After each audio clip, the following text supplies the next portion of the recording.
forth. Very simple. Matthew, the 5th chapter, and the 11th verse that says, blessed are you when men shall revile you and persecute you, and shall say all manner of evil against you falsely for my name's sake. Just for a brief minute, I'd like to talk on the subject real briefly. Don't come for me unless I say. Oh, no. All right. Don't come for me. Real briefly, don't come for me unless I say.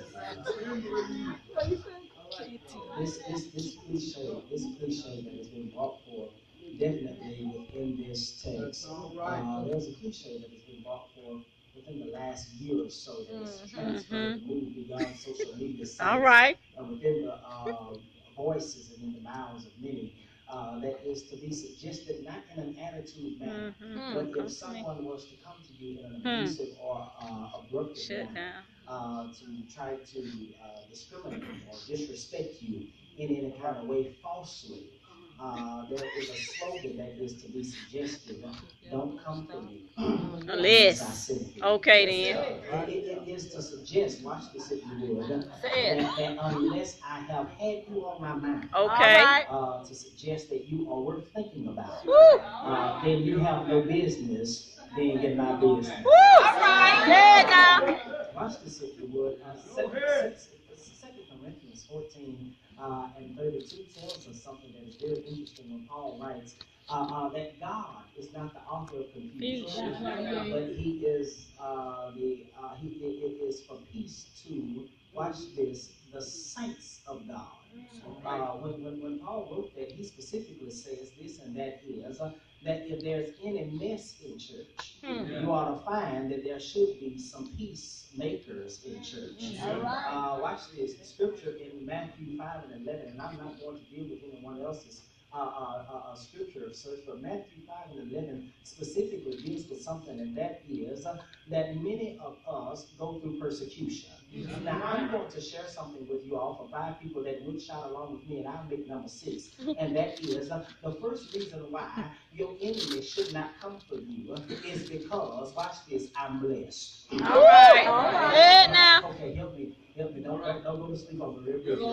The reason why you shouldn't go to sleep, the reason why you shouldn't come to me, the reason why you should not come in a disrespectful manner, the reason why you should not try me in the wrong attitude is because, watch this, I'm blessed. All right. Watch this. When Jesus is speaking, Jesus specifically says that He calls you blessed by identity. Watch this if you will. He calls you blessed by identity, not just by your intellect, but He says you as a person, your name is not Thaddeus. Your name is not Vicky. Your name is not just Clifford. Your name is not Darren. Your name is not so-and-so, but your name is blessed.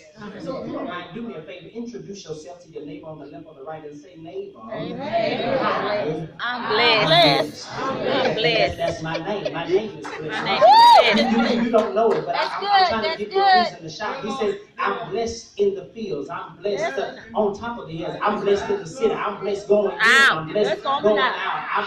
I'm the head and not the tail. I'm above and not beneath. Watch this. He says, I am the lender and not the borrower. Somebody ought to shout with me in this house. He says that you can be the first and not the last. He says you can be the head and not the tail. He says your whole identity in you knowing who you are is that definitely that you are blessed. Now watch this if you would. He says that you're blessed, but he specifically says, blessed are you, watch this, that go through persecution.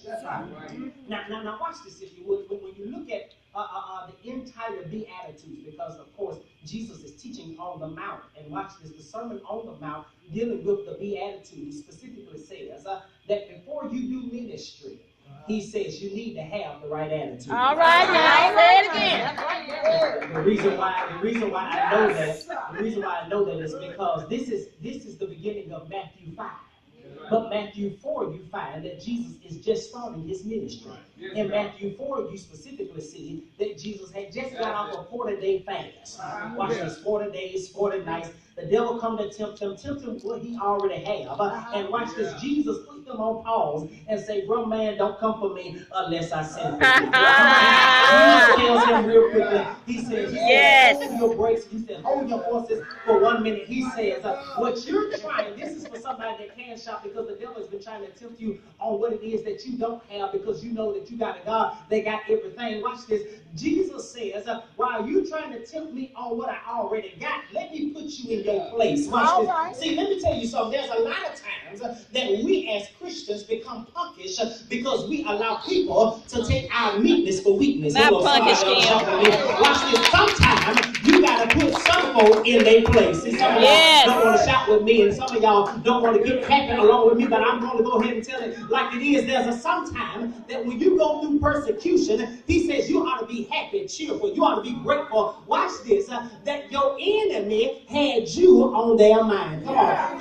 Can I tell you something? And that is, every now and then you ought to be thankful unto the Lord that your enemy had you on your mind. All because if your enemy got you on your mind, then there's a strong possibility that God is getting ready to send a blessing that you won't have room enough to receive. If you don't mind, do me a favor, tell your neighbor, I'm blessed. Come on. Tell somebody else, tell them I'm blessed. I'm blessed. Watch this if you would. He says, blessed are you when you shall be reviled. Now watch this. That word reviled deals with a definition that brings about an understanding, Pastor Smith, that specifically, watch this, that the word revile means that people are to come to you face to face.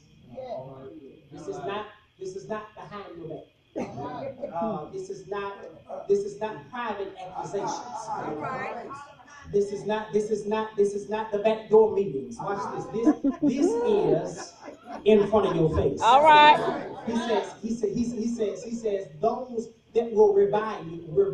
Now, when he said revile, that word revile, Pastor Mitchell, specifically says that they will speak negatively of you in your face.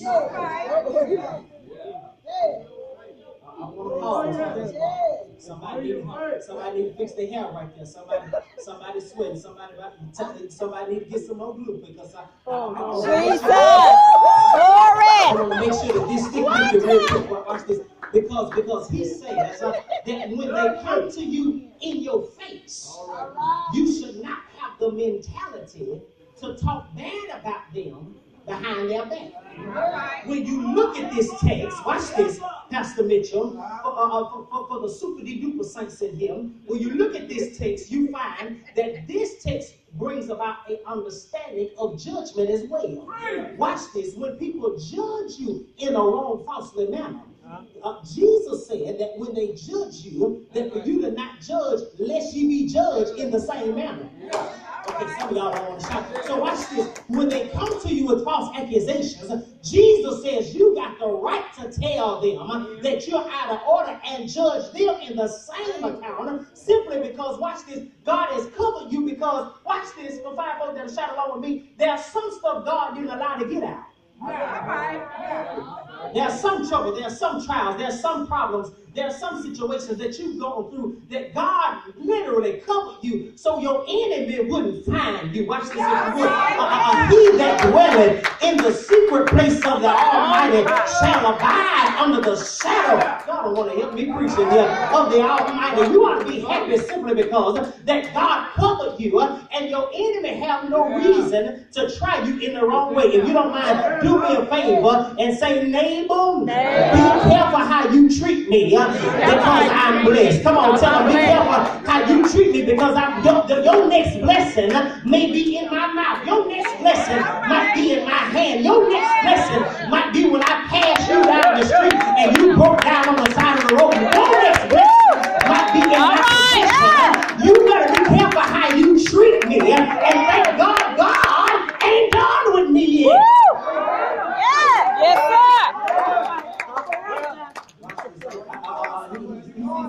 He says, blessed are you when men shall revile you and persecute you. Now he says they're going to talk about you bad. He says, but watch this if you would. What they talk about is truthful. He said some of the stuff that they talk about is truthful, and they'll talk about it to your face. Now watch this. I've never understood why people can be jealous of what you have. And be mad because they don't have what you have. And try to put you down all because they ain't got what you have. He says they will revile you, but they won't just revile you, but they will persecute you. Now watch this, if you will. Persecution brings about this, Pastor Rogers. Persecution brings about this. You ask for somebody for a ride. Watch this. You'll give them, somebody asks you for a ride, you'll give them a ride, and after you take them to where they got to go, they'll get out and won't even say thank you, but then go around and talk about that you gave them a ride. That's persecution. Watch this. And he says that they will persecute you and shall say all manner of accusations, evil against you. Now, I want to say this real briefly because I know all of us are happy that God covers us. I know that God makes no mistakes. I know that God takes care of all of his children. But watch this. I want to share something with you that I'm happy because of the mere fact that there are some things. Jesus shows this. He says there's a difference in the accusations and the persecutions. Watch this. The persecutions are personified by a thought. Accusations are simplified by facts. Watch this. In other words, there are some stuff, Minister Vivian, that people know about you and they're talking about the truth. Now watch this for the saints that got quiet and cold. Don't get quiet on me. He says there are some stuff people know about you specifically. And watch this, they ain't lying. Boy, you better preach. But be happy. Know who you are in the identity and in the eye of God, that you're blessed all because there's somebody that got you on their mind. You know, and God proves to him, he proves himself daily that there's something. He showed us to where there's some people that will specifically have you on their mind.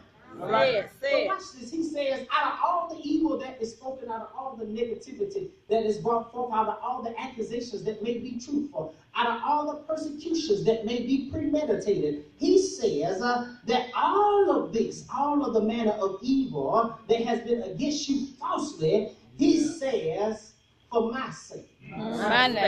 He says, know that you're blessed. For my sake. He says, don't know that you're blessed because you went through. Just know that you're blessed because I allowed you to have something to go through. He says, don't be worried about the situations that you're going through. He says, know that you're blessed all because you're for my sake. When you look at the scripture before that Pastor Coleman just dealt with, he says, for righteousness' sake. Now, righteousness' sake deals with the community of right living. Right living, which is the definition of righteous. But he says that's for the community of those that are in right living, for righteousness' sake, for the people's sake. He says, but for my sake, know that you're blessed because you've been talked about. Know that you're blessed because you've been lied on.